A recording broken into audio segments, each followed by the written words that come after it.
The Amaru is a mighty male spirit that is a bit like Tiamat, officially regarded as a deity, but not all people and scholars agree on that divinity, hence I'll put him into spirits category, albeit very powerful ones and very often worshipped.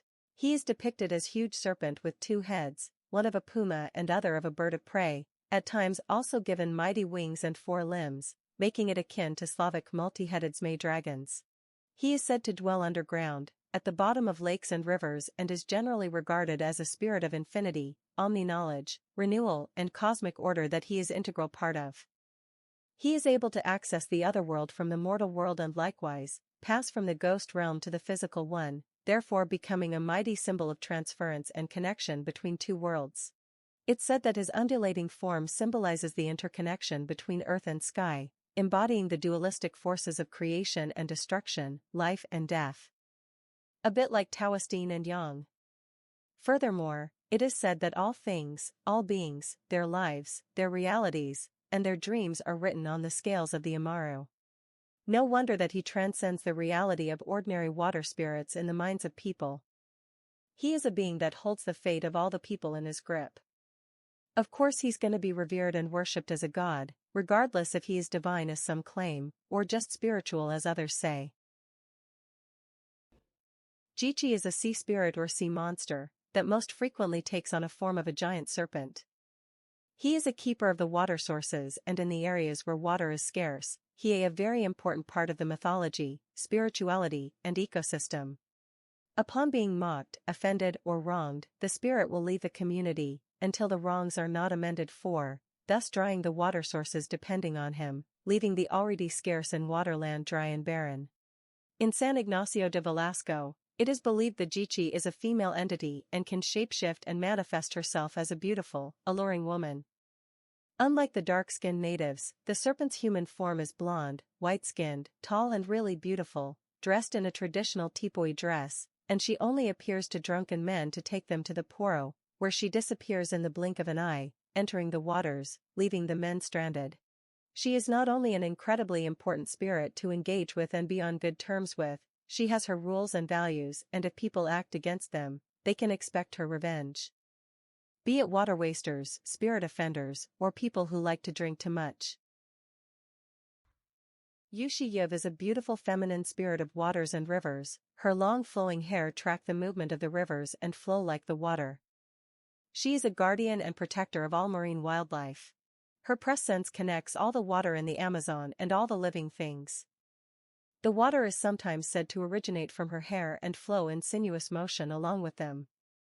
She is the Lady of the Waters and is a powerful spirit that looks after all the living things, plants, animals, and fish that inhabit the river. She at times appears in visions to the Yawanawa, medicine people and shamans, when they have a ceremony that invokes her force in order to teach them about the spiritual forces that live in the water. She connects the world of the river to the tribe of the people, showing its importance to their life as part of nature that they also are.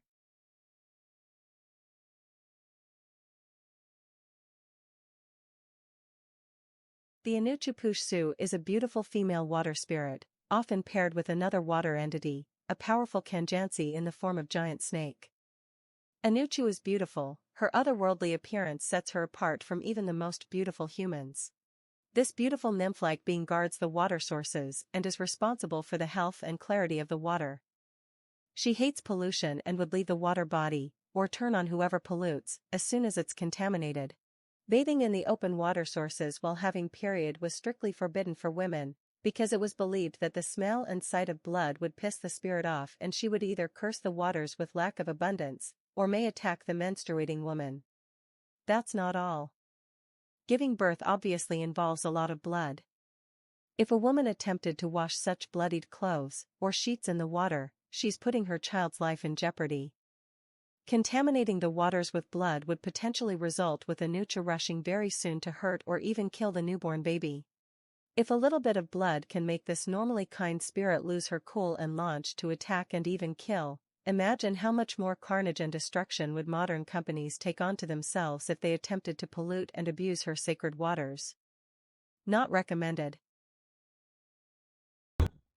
The Caboclo de Agua is a supernatural entity of humanoid physique, but with scaly skin, webbed hands and feet and a single eye in the middle of its forehead.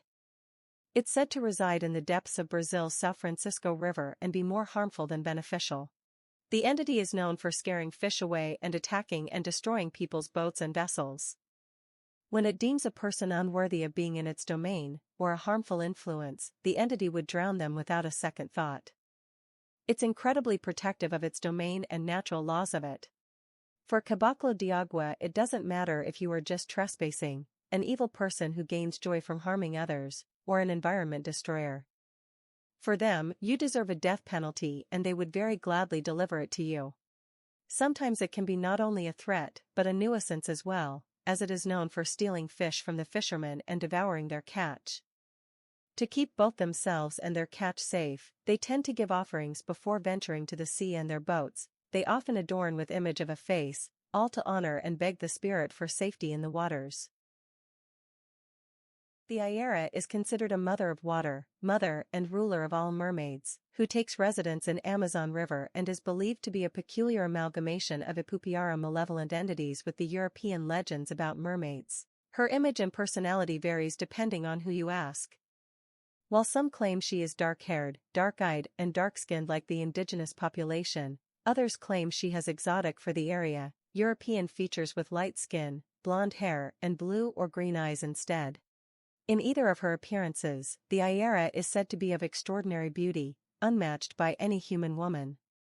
While the influence of the Ipupiara legends may mean that she is a violent and cannibalistic monster, no native legend speaks of such outright, and most of the legends portray her as either a heroic warrior, or a dangerous seducer, but never outright man-eater.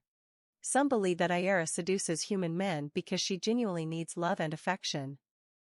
As she is immortal and stays forever young, but her human lovers will eventually age and die, she aims to alleviate the heartbreak of loss. By getting another man she will shower with the same seduction, affection and care for years and years, until he also dies, and the cycle begins anew.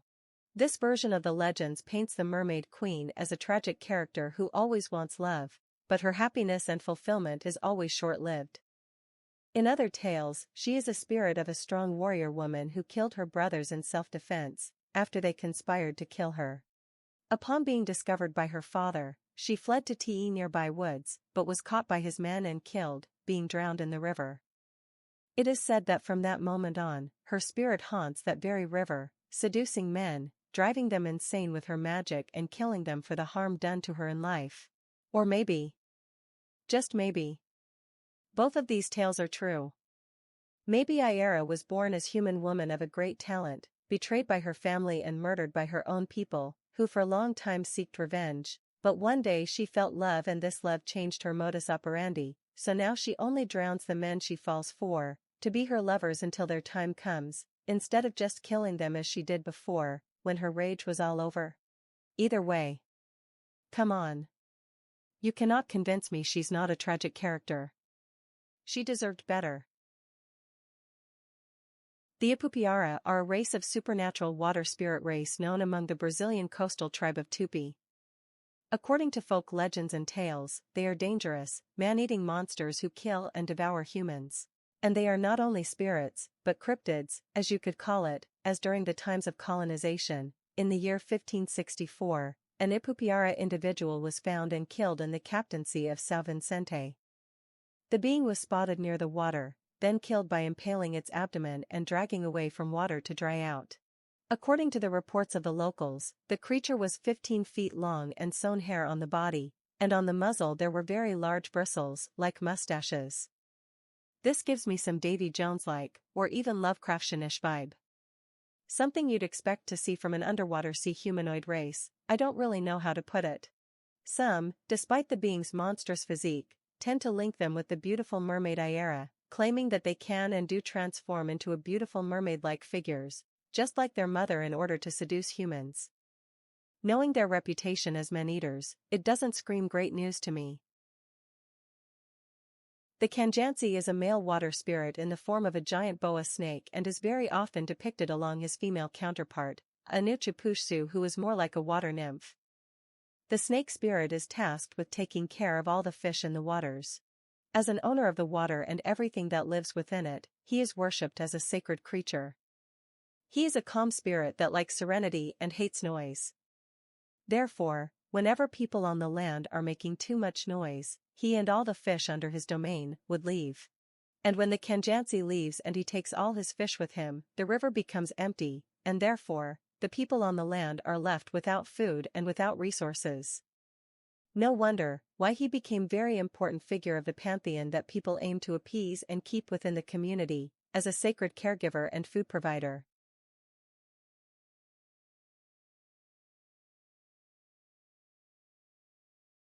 This instance is not about a singular entity, nor about a race of entities, but rather two individual shapeshifter spirits, the Kaikai Vilu and the Trentren Vilu. They were the children of the two ever-fighting spirit entities of the Mapuche pantheon, Parapilan and Untu. Parapilan and Untu were two semi-divine beings that could freely shapeshift into different animals, and both of them fathered equally powerful sons, who also inherited their abilities. Kaikai and Trentren could both transform into mighty sea serpents, and they were raised hating each other just like their fathers hated each other. Kaikai was sent to live in the sea to help care for it with the Ngenko, water spirits, and Trentren was sent to live on earth to help care for the earth and humanity with the other Ngen. Thus these two snakes were used as an instrument through which the will of the ancient Mapuche spirits was fulfilled. According to legend, after Kaikai awoke from his years-long slumber, he became enraged because of the ungratefulness that men showed for every gift given to them by the sea, and desired to punish humanity and to incorporate all terrestrial life to his dominion. Therefore, he used his massive tail to create a giant flood. Lack of worship the humans offered to the sea and its many spirits caused Kaikai to order the waters to flood the valleys and hills, and to bring all its inhabitants to the bottom of the sea. The catastrophe made frightened humans call upon Trentren for protection. The earth snake answered her people's call and engaged in a fight with the son of her father's great enemy. At the end of the fight, both serpents were alive, but exhausted, and as they both retreated, the sea level remained higher than before but did not flood the entire land as Kaikai wanted. Thus, Chile gained its current geographical location. Trentren returned to her land domain and Kaikai had slithered back into his domain at the sea, and from that moment on, both serpent spirits lived in more or less harmony with the people of the land, and despite Trentren also being occasionally pissed with humans and causing earthquake and volcanic eruptions, no world-ending cataclysm have ever happened again. The name Queroin translates to skin or hide, as an animal pelt. And the reason for this is simple: these malevolent water monsters appear to the onlooking people as flat pieces of animal skin floating on the water's surface. The floating skin is just a disguise though, and when they jump out to tackle and drown the victim, the last thing the human sees before they die are 4 pairs of menacing eyes, a mouth full of sharp teeth and slithering tentacles like these of an octopus or squid. Local variations sometimes describe the creature as furry, mottled, or manta ray-like. Some accounts report a brown hide with large white spots and multiple short, clawed legs used to capture victims. Queros attack by ensnaring prey within their folds, suffocating and draining them before discarding the remains. Yet other accounts describe pieces of goatskin or cowskin hides, floating on water with hooked claws or teeth along the edges and red, bulbous eyes. Some depict them wholly as octopus or cuttlefish-like, with tentacles tipped with claws or pincers and numerous eyes along the rim of their body, including 4 prominent central eyes. The variety of descriptions regarding this peculiar semi-supernatural being may indicate that there are multiple different subspecies of this entity, just like there are many types of big cats, lions, leopards, tigers, jaguars, and snow leopards. They look differently, but they all belong to the Panthera genus and their behavioral pattern is more or less the same. Just like in the case of big cats, the Quero seem to have a set pattern of behavior, same instincts and modus operandi, and only things separating one account from the other are physical characteristics or numbers of thereof. For me it seems like these water spirit entities, much like earthly animals, may belong to different subspecies of the same species. How do you think? He is beauty, he is grace, he will punch you in the face. Introducing the formidable Milalobo, which in Spanish-speaking countries means as much as a sea wolf and is an obvious accordance to his sea lion anatomy. 'Cause he is said to have not only tail of a sea lion, but also some of the pinniped facial features. And not just any sea lion, but golden, the bright and shining color of a molten precious metal, not only on his sealy tail, but also on his head he's said to have the same fabulous golden mane.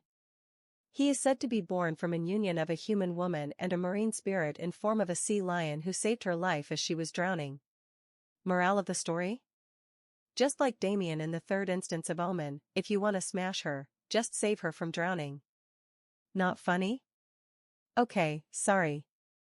So, the mighty sea spirit cannot speak, but his seal-like grunts are magically understandable by humans he communicates with, most likely via a telepathic link of sorts. So understandable, in fact, that bro took a human wife, while looking like a sealman hybrid, married her and had 3 kids with her, all being powerful water spirits like him, each tasked with different job to do at the sea.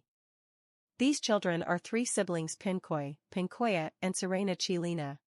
He is said to be personally chosen by the sea god Kai Kai himself, to be his right hand and representative on mortal plane, doing his job on Earth essentially. So yeah, he's a boss of your boss's boss of the Chilean sea spirits.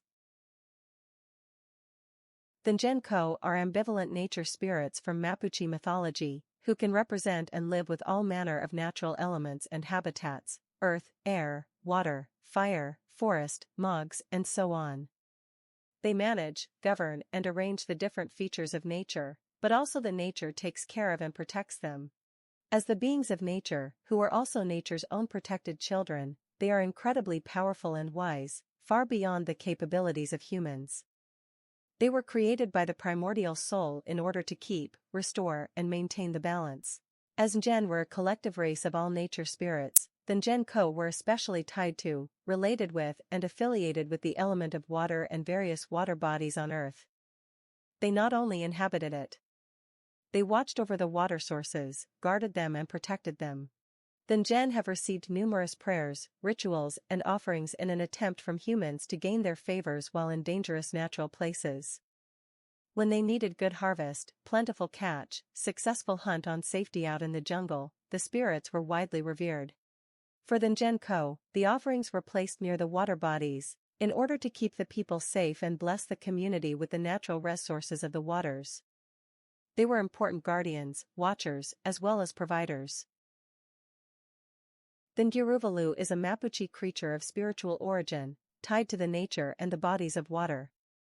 They look like a mix of a fox and a snake, with some claiming they have fox face and snake's body, others describing them as having fox body and snake's tail. Regardless of the form it supposedly takes, its tail is full of claws or barbs, that serve as a brutal anchor, with which it grabs its prey. The barbs make the victim, be it animal or human, incredibly hard and painful to get out, and when they get them close to their mouth, the deal is sealed. Some say it devours people, others say it sucks their blood before they perish. This gave the creature incredibly bad rep, and most natives at the old times avoided bathing in the lakes widely believed to house the creature, or where the sightings of them have been reported. Its size varies according to who tells the tale. Some say it's fox-sized, others claim them to be monstrous, towering over grown men. It's possible that the people witnessed both juvenile and adult specimen of these creatures, which means there's more of them than just one, and that they actively procreate, just like if they were physical entities. Of course, the fact they didn't find any logical explanation for the creature's physical animal counterpart still places the Nguruvalu in the spirit category, meaning they can phase in and out of the physical world, something natural animals obviously cannot. And this seems fair, since the same mythology holds a belief of a malevolent entity called Wekyuv, who, although not a species of the Nguruvalu, he can and does transform into the form of one of them to hunt people, hence making it difficult to differentiate between one and the other. The Pinkoi is merman-like spirit creature from the folklore of Chile, especially known to the Chilote people, stemming from their local mythology and being passed down through generations to this day, much like Polish legends of Rusalkas. He has a face and torso of a man, but a lower body of a large sea lion, majestic and covered with silky, shining golden fur. His humanoid parts' hair are also golden and they flow like silk, falling over his muscular arms and attractive face. He is said to be not only incredibly physically attractive, but also to possess a kind of magnetic, magical allure, akin to a glamour spell over his aura. Basically no woman can resist him, but he's not really known to stalk, kidnap or abuse them. He's more preoccupied with guarding the souls of the dead to their afterlives, especially of those who died at the sea. He carries the souls through the sea and into the ethereal realm of Kalush. He is also responsible for singing a particular song during sea spirits' fertility ritual, as his sister is dancing to the music and her movements jumpstart the magic going on. Pinkoya is a female water spirit of the Kilotan Seas. Sister to Pinkoya and daughter to Sea King Milalobo, she inherited the same golden-colored hair, but unlike her brother she does not have a tail of a seal, instead walking and swimming with 2 legs. Some sources also list Serena Kalota as her family, most often, a sister. Like the rest of her family, she possesses incredible powers associated with the power of the sea itself. When her brother, Pinkoy, begins singing a ritual song, she begins her ritual fertility dance. She has a power to bless the community of her coast with abundance of sea life for humans to catch and eat. Or she can curse the community with the scarcity and lack of thereof, upon an offense being done by the humans. To do this, she positions herself during the dance.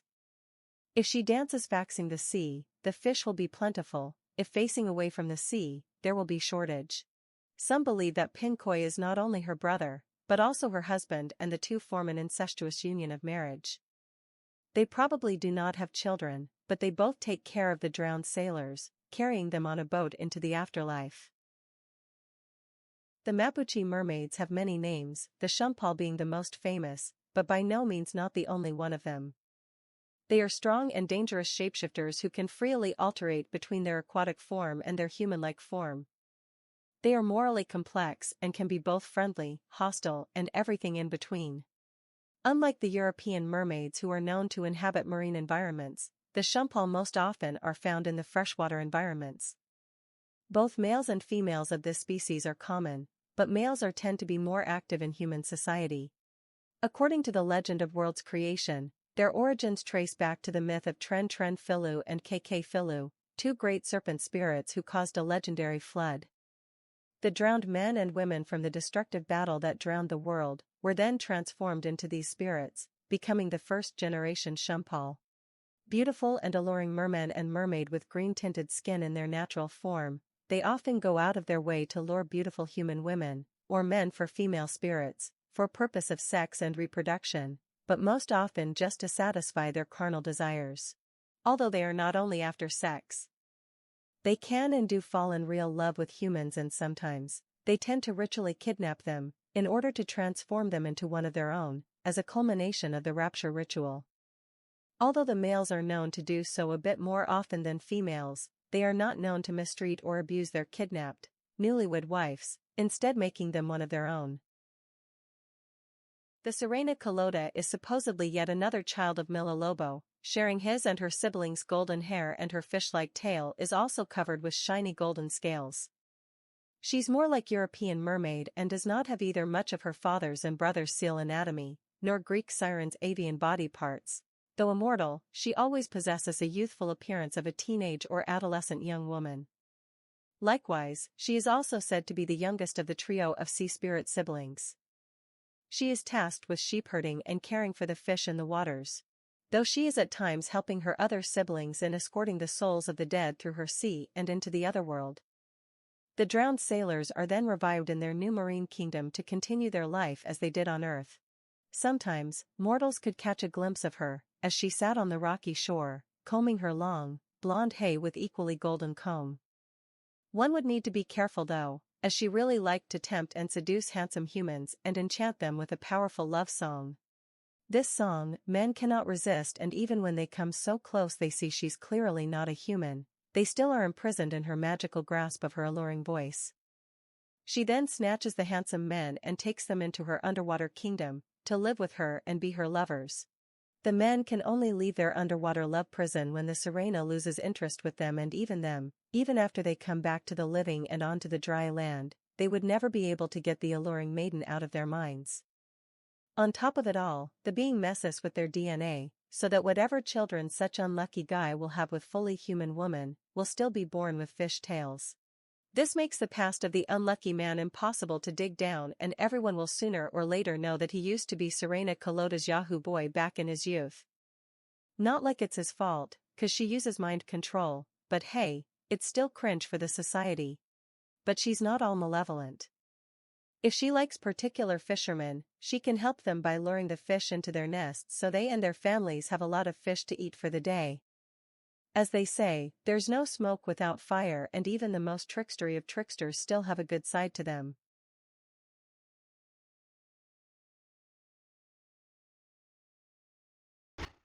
Not much is known about the Amaram. He is known as the giant snake-like or python-like spiritual entity that can bring rain and if often requested for that purpose by the locals. This weather spirit's name comes from Quechua word Amaru that literally means snake, and such is the shape in which this mighty marine spirit shows up to the mortals.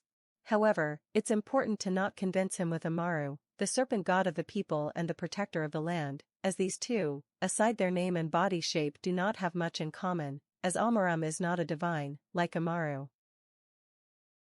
Deep in the Amazon River is said to exist a peculiar water spirit of shapeshifting and seductive powers. Their name is Encantado, or Boto Encantado, as the Boto dolphin is the form they take in their natural surroundings in the water. They embody the raw, untamed wildness of nature and its vast, numerous dangers. The Encantado transform from their dolphin selves into handsome men to walk onto land and lurk around searching for human women. They seduce women, taunt them, and either hypnotize or convince them to become their lovers. Then, they either kidnap them to enter their underwater abode with them and live there forever, or engage in sexual activity that often result in an unexplained pregnancy if the dolphin man decides he prefers the woman to forget the encounter. It's unknown what happens to the kidnapped lovers. Do they die, or do they become water spirits like them, or do they turn into Encantado too? Likewise, no one seems to know what happens to the child born of such union. Whether it's raised by its mother or taken away into the water by the father, or whether or not it possesses its father's supernatural powers is unknown. Likewise, no explanation for the spirit's existence can be found. Are they born Encantados? Are they dolphins who cultivated long enough they learned to take on human form? Or are they born from tragically died humans? Legends don't seem to know.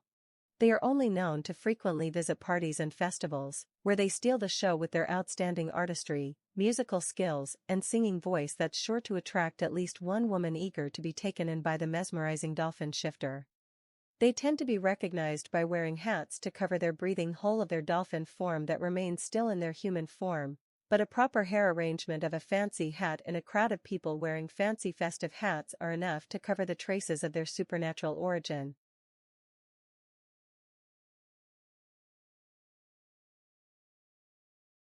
The Makwe were feared snake spirits, who tend to dwell in water bodies.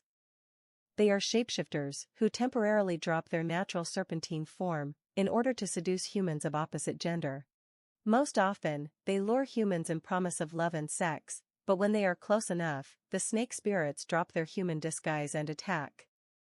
Most often, they just devour their victims. But not always. Especially males of this species tend to lure human women to either seduce them, or outright rape them. Sometimes, creepy stories are told, about women who encountered a giant snake that attacked them. And later, found themselves pregnant. That is not to say all Makwe, or all male Makwe are evil. Stories about ordinary women meeting with, falling in love and then marrying the supernatural snake men are also abundant. After all, there's always two sides to every coin, right? Guyana has many malevolent spiritual monsters lurking around in the wilderness.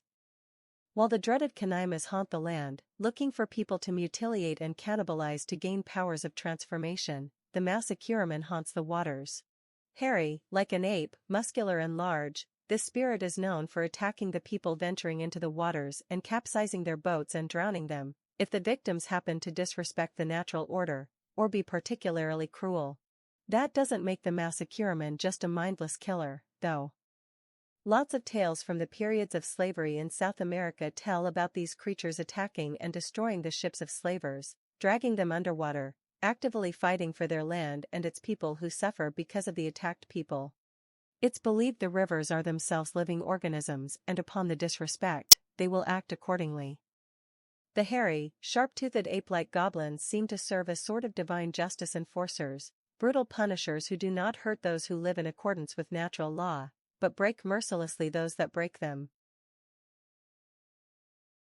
The Tunkaran, also called water mothers in Makushi tribes of Guyana, are type of water spirits that are widely associated with white people, instead of the native population, linked to both the ancestors and the present living people. These beings are Caucasian-looking, tall, with pale skin, bright hair and eyes. They tend to live in underwater palaces, making their own societies and politics in their watery kingdom. They tend to be capricious, and although they can offer wealth and riches to the mortals, they can also abduct them and drown them to join them in their underwater home. Thanks to their pale complexion, the children born as albinos in the society that usually contains rather dark-skinned individuals are often referred to as the children of the water mothers, being seen as touched by these creatures, or even being part spirits, in attempt to explain the phenomena. The Tunkaran are known to lure mortals with the promise of lust, love or riches, only to drag them into water, drowning them and imprisoning their souls. They can also haunt people and send them incredibly vivid and realistic dreams in which they can appear to their victims as large snakes, a form they can also assume in real life, to hunt and capture their prey.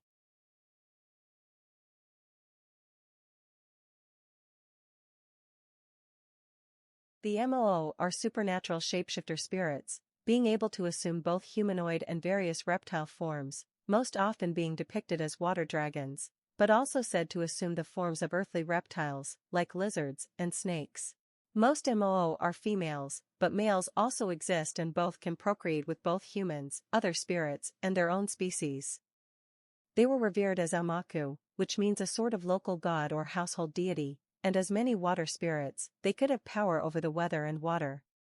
Some Moo, though, were not that benevolent.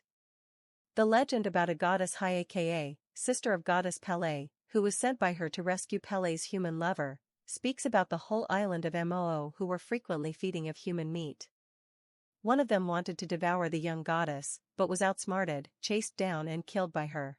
Many individual Moo are guardians of particular weather phenomena or activities related to water, like rain, swimmers, surfers, water bodies, and so on. As morally complex creatures, they can be both dangerous and deceptive, as well as wise and helpful. For example, Panewa was a massive male Moo who fought gods Hyakea in many forms, including rain, mist and tree, but was eventually defeated by her.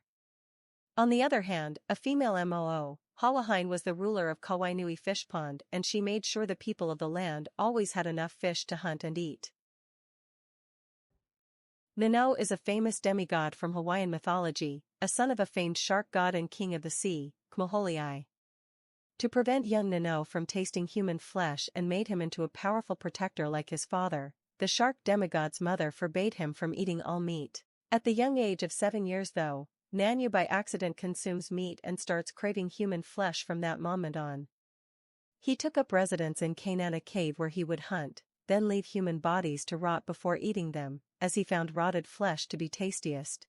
Later on, Nano's co-workers discovered on accident that he has a shark mouth on his back, revealing him as dangerous spiritual being. To protect his identity, the young demigod ate them all. When his father discovered that the rising death count was committed by his own son, he sentenced him to burning at the stake. The young demigod man escaped though, by shapeshifting into a shark and swimming away. He settled on the island of Maui, where he married the sister of a chief, and tried to stop his habit of eating people, but his instincts were stronger and soon he resumed his man-eating activities. He was banished by the people and family alike and sought refuge in Molokai Island, where he continued eating humans, as at that moment he was addicted to it. Discovered and caught by the locals, he tried to escape, but people of Molokai prayed to the demigod Inuna, who burned Nano alive.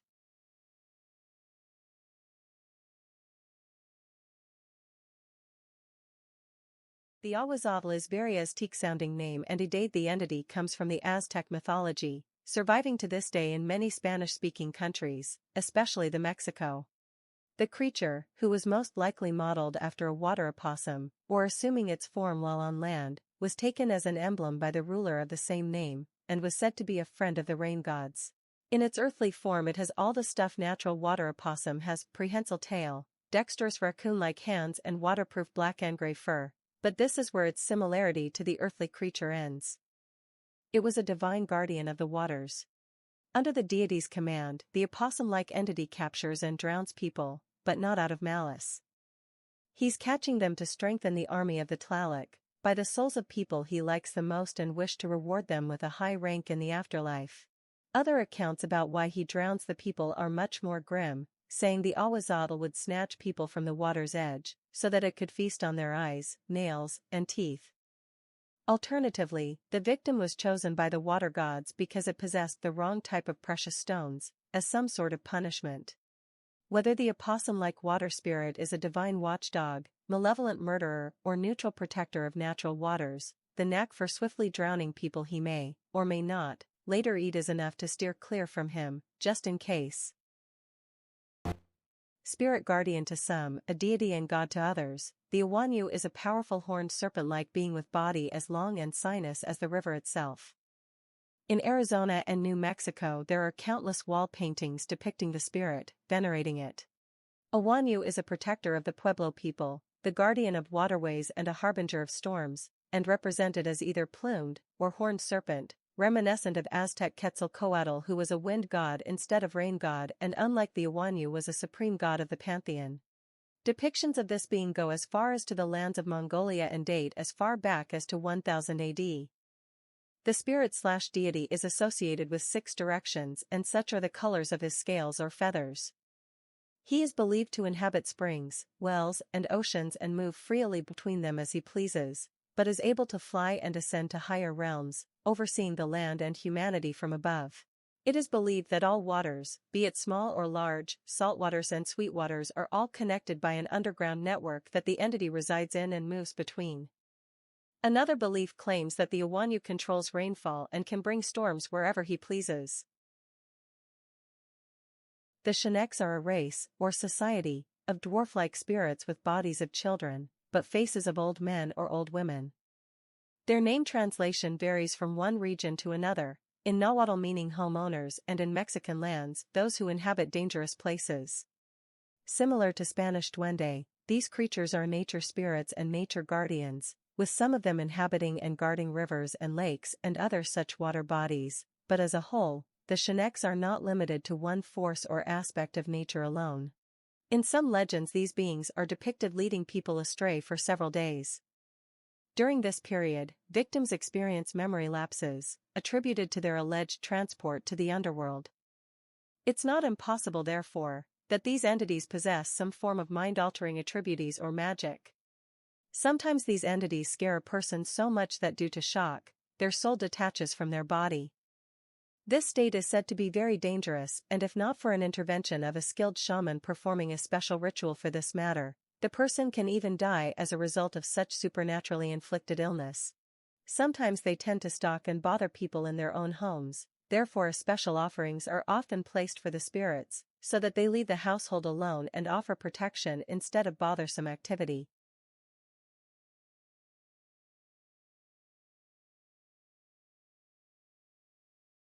Native people of ancient Peru told the tale of a mythical underwater realm under the Amazon River, inhabited by the Caruara, the water spirits in form of beautiful nymph-like humanoids.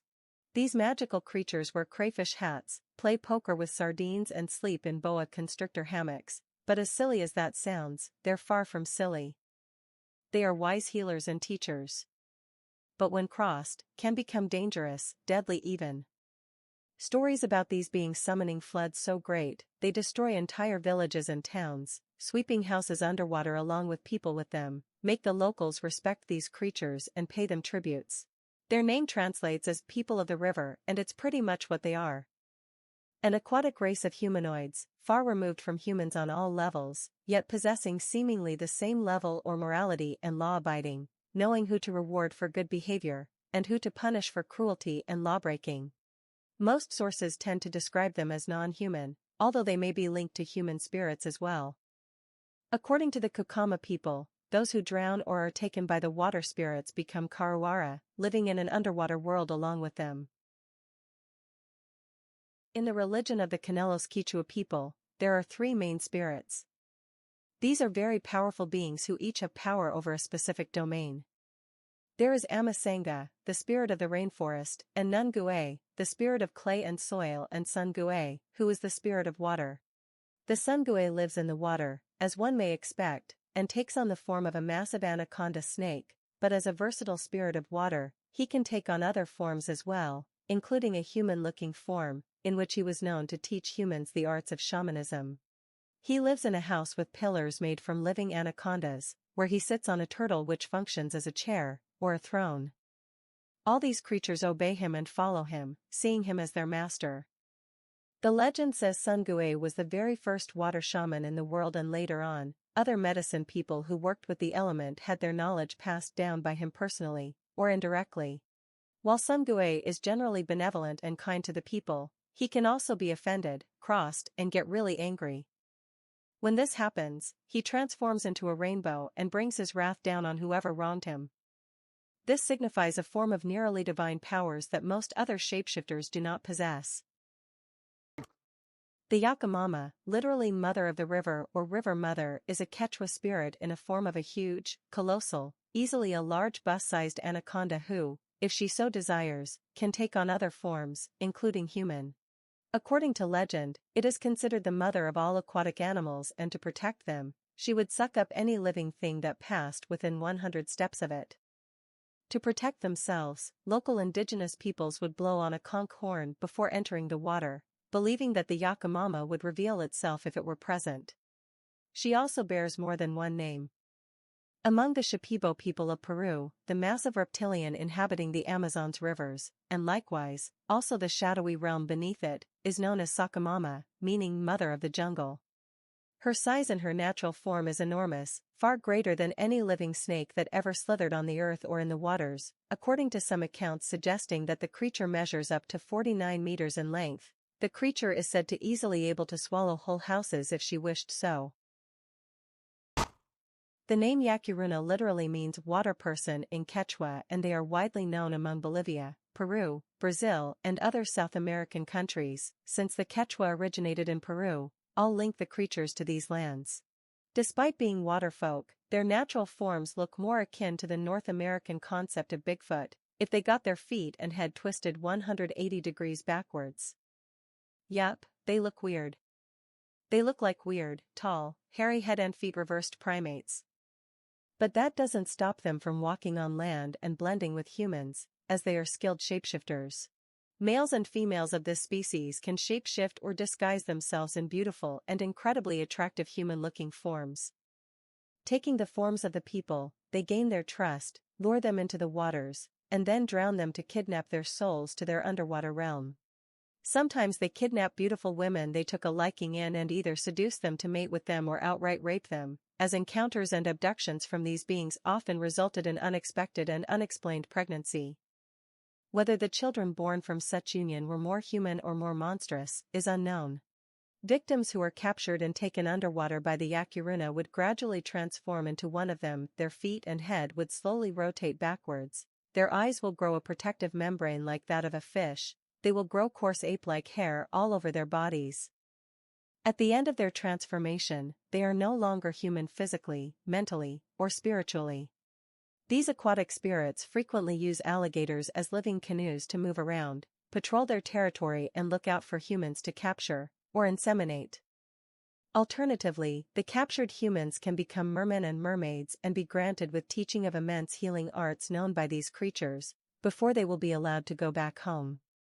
Thanks to these great healing powers, the entities are often contacted by native shamans, in order to commune with them, heal the sick individual, or teach the ability to the shaman themselves, often in exchange for offerings or sacrifices. Often the shaman would be taken by the spirits and their head would twist 180 degrees for the period of training, so they cannot leave the creature's company, until their training will be finished. Upon the ending of the teaching, the shaman's head would twist back again, so they will be able to return to the human world safely to use their newfound knowledge.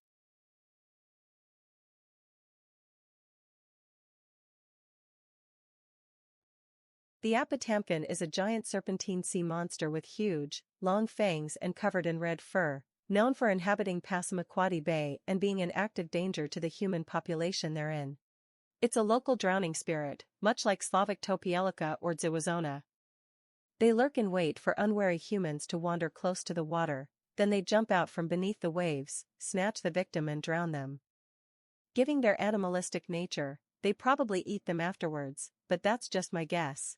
Some explain the presence of the long red hair on otherwise fully aquatically adapted sea serpent on a legend that the being was once a human woman. The unnamed woman was once either punished for her wrongdoings, or willfully transformed into a serpent to cause havoc. Some legends tell a tale about the Apatamkins saving the children who fall into the water, when ice breaks beneath them on a frozen lakes in winter. The serpent is said to mercifully catch and guard the children to safety, which may mean that the transformed woman theory can be true. It's not a mere sea monster, it's definitely sentient and sapient and capable of doing good deeds consciously. The Jodiquato is a name given to a spirit of a horned serpent that inhabits the deep rivers and lakes and is able to take a form of a man at will. In contrast to most horned serpent legends that are gods, good spirits, or protectors, this spirit is malevolent. He loves seducing women and kidnapping them, and it's not impossible that he may have a harem of his lovers all to himself. At one point, he kidnaps a young woman to become his wife, but the woman is rescued by the serpent's archenemy, the Thunderbird. The thunder spirit defeats the horned serpent there and then and is presumed to have killed him, but it's never confirmed. Other legends describe the shape-shifting snake spirit as a helpful trickster, but a trickster nevertheless, and his help oftentimes turns for the worse. The Gunahida Isgaya translate as the Long Man and is said to inhabit the rivers of the Cherokee Nation. He is mostly treated with great respect and reverence, having a reputation of a wise advisor and great healer. He offers prayers, healings, guidance and teaches various water healing rituals.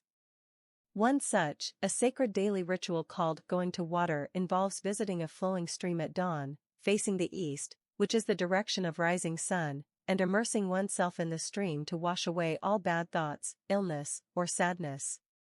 The process is often directed by a local healer. Among the indigenous people of Warao, a legend about the Hoenara exists. Mystical, supernatural entities centered around the Orinoco Delta whose appearance and culture was influenced by the meetings with humans, just like humans influenced their own beliefs by meeting them. The Hoenara were shapeshifters and in water could appear in fish-like form, but could take on human-looking form to go onto and walk on land. Alleged exchanges were tried to be established between them and humans of the land, but sadly, due to the beings being unable to speak human language, these attempts were failed.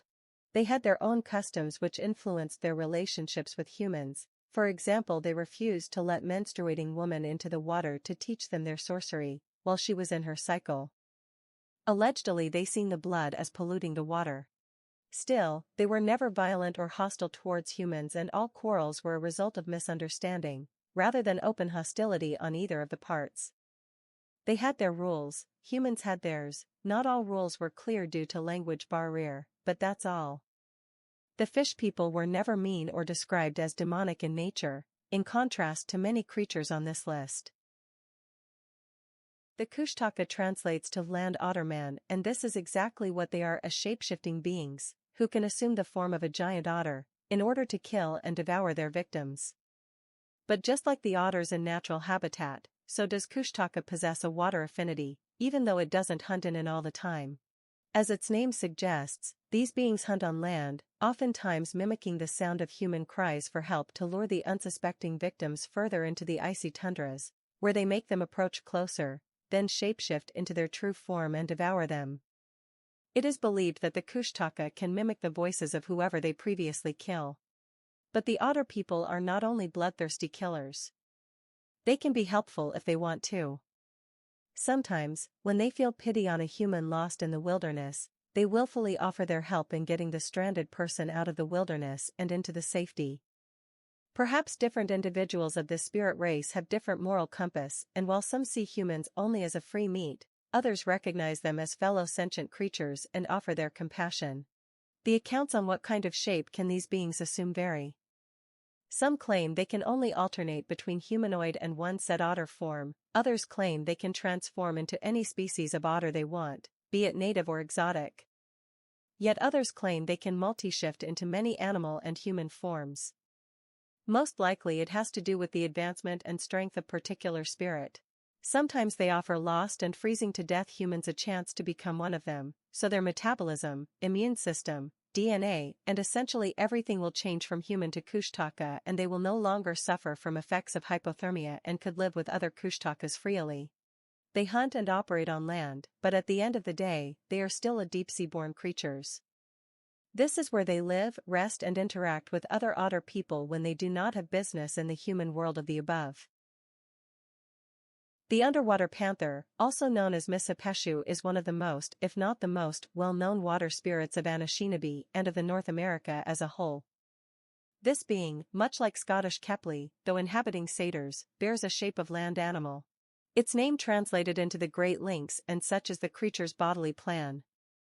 Unlike the land felines, though, the Misipeshu is covered with bony spikes, with dagger-like protrusions growing along its back and tail, possibly aiding at propulsion underwater. Instead of cat-like fur, the great feline is covered head to toe with reptile-like scales that blend fluently with the spikes on its back and likewise blend the giant feline with the natural watery vegetation, allowing effective camouflage. The Misipeshu calls especially Michipicoten Island in Lake Superior its home and according to Algonquin tribes, is the most powerful underworld-related creature in the mythology. They have dominion and mental control over all aquatic and water-related creatures, including normally terrestrial ones like snakes. They can control them and make them do the spirit's bidding, including guarding its sacred home and attacking and punishing humans that crossed it. Moreover, the underworld marine kingdom is said to house not one, not two, but a whole community of such water lynxes, living in their own underwater houses, towns, provinces etc. As creatures of underworld, the ghost realm and the waters, the Misipeshu are in constant opposition and conflict with the protective spirits of air, thunder, and storm, the thunderbirds, and are often depicted fighting. The Ninabe is an Ojibwe term for the mermaids, aquatic spirit beings belonging to underwater clan of Bwananastqui. Just like the sea itself, the mermaids and water spirits living there can be both mesmerizing in their beauty and kindness, as well as dangerous and deadly. Long before European settlers came to the New World, bringing their tales of mermaids with them, the indigenous folk across Turtle Island already knew about the fish people who lived in their oceans. Rivers, lakes, and seas brought natural medicine for the people of the land, and the mighty water spirits were the medicine's guardians and providers. A local folk tale talks about Nanabuzuzu, a half-demigod, or human-born deity, fell in love with one such mermaid, and the remnants of their union gave us copper, the big drum, hand drum, the pipe, and the rattle. Whether their children invented these things, or do the mermaid literally gave birth to the utensils is unknown. The Ojibwe Mer people were your typical mermaids and mermen with humanoid head, hands, and torso, but fish tail instead of legs from the waist down. It's unknown whether they reproduced in the water, or did they shapeshift into humanoids and did it on land, but it's clear that they could have an offspring, both with their own kind as well as other kinds, like deities and humans. Known in various tribal lore, the most in the Shoshone lore, the Pewapiks are children-like malevolent water spirits, known in English as the water children. They live in the waters of various sources, lakes, rivers, seas. They are said to inhabit a mirror dimension to ours and to access it in and out through waters. Sometimes they are employed in shamanic rituals of medicine men, or women in order to create rain. Believed to move through underground and spawn from the same portals located near the volcanic sides, these water spirits are not restricted to water only, but can contact with people and aid them or harm them from every piece of nature. Even though they could be employed for help and to produce benevolent natural phenomena, still the interaction with these entities is restricted to practitioners with specific spiritual training, as they are considered hazardous to others due to their raw spiritual power, and they pretty much need a human of equal power to restrain them if things went dire. Variations of these creatures exist throughout the North American continent, and some Idaho natives tend to believe they are guardians of water sources, judges of the purity of human character of those who wander into the areas guarded by them. If their sacred waters are polluted by human behavior, the land dwellers can expect the marine retaliation. Some native healers tend to turn to them for power, offering sacrifices at water's edges to gain powers to heal and cure illnesses. But the water children are not all benevolent. They are not fond of humans and will usually demand something in return for gifting with certain favor. Not only that, they are widely known for drowning people. They frequently mimic the cries of an infant or child in distress or pain, and when the victim gets closer, they launch, attack and drown the unfortunate soul. Deep in the Alaska's icy waters lurks a dreaded creature called the Kalapalik. They are said to steal children that wander too close to the water, hiding underneath the ice and between the vegetation and leaping from beneath the water to snatch them. The accounts of the appearance of the Kalupilluit differ across tales, but there are some commonalities, like slimy green skin like this of a frog, webbed hands and feet and a clothing of a traditional women's attire called a motic. The creature is said to have two flippers, one of them being able to emit a shrill sound that paralyzes its victims. They also have the ability to alter their appearance, shapeshift or disguise themselves, through a technique known as paludotimic, which may be how they get the unsuspecting victims to get close to them, appearing more human and trustworthy. The reason why they kidnap people and especially children is said to vary from simple hunger for human flesh to more mystical explanation, saying that the Kalupilluit value their long flowing hair very much, but they need frequent, regular feasts on children's flesh and energy to maintain their hair's vitality. To be honest, both explanations are equally creepy. The Syzyotl is a notable spiritual force from the Kwakwaka'wakw tribe's mythology and lore. An ethereal being who takes on the form of double-headed serpent and serves a role similar to human shamans, he's a mediator between the ethereal and the spiritual. Sometimes the entity is depicted with third, more humanoid, head in the middle of the mane too, but this can be either an interpretation or an expression of its shape-shifting abilities, as he's also able to take on a form of a boat if he wills. Sometimes, he's depicted as transforming into a squirrel to hide among the mortal world. No surprise he needs to hide, though. It is believed that he possesses incredible healing powers, but also that whoever kills him and draws his blood shall have the powers transferred onto them. He was said to reside in the water and on the beach, near it. Hence the natural mineral, mica, found there, was often linked to him, and it was believed to come from his scales. Found pieces of raw mica have been called remnants of the creature's scales, hinting at just how physical and widespread was the belief in, or knowledge about, this spirit. Untsejula is a dangerous, voracious water spirit shaped like a giant sea serpent, often held responsible for sudden disappearances and deaths that occurred near the water sources. At first, the people described her as not having a one fixed form, describing her having eyes of fire, and a fanged mouth that was shrouded in a smoky or cloudy mass. The description of her as a serpentine monster came later on.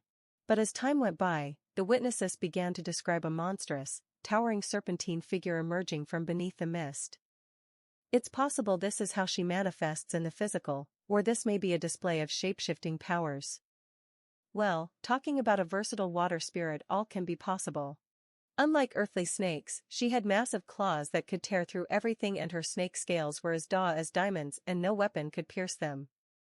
Her eyes burned with supernatural flame, and it was believed that whoever gazes upon her real form and stares into her eyes would go insane. No matter how mighty the Untsejula was, with her massive size, thunder-like beaming voice and supernatural qualities, she is not immortal and she can be killed.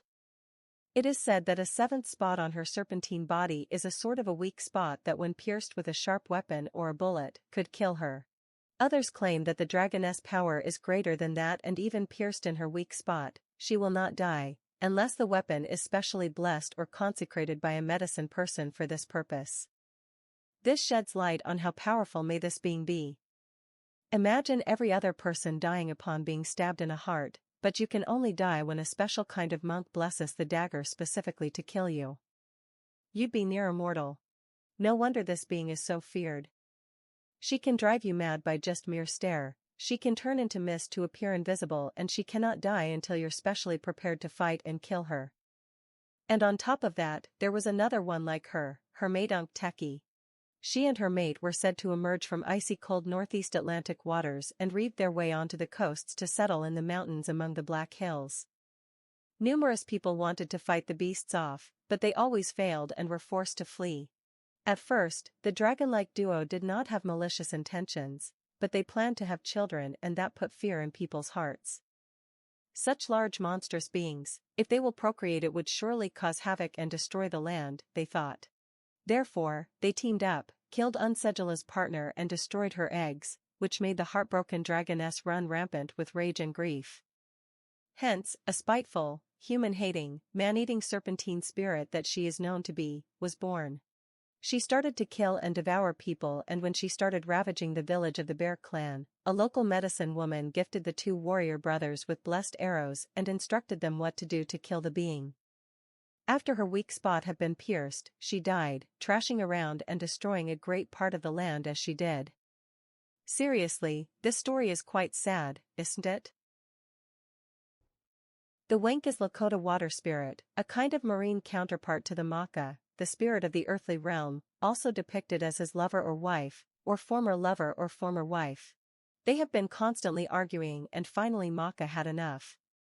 Instead of divorcing his wife, he had decided to completely cut off from her past sins, by banishing her to the realm of waters.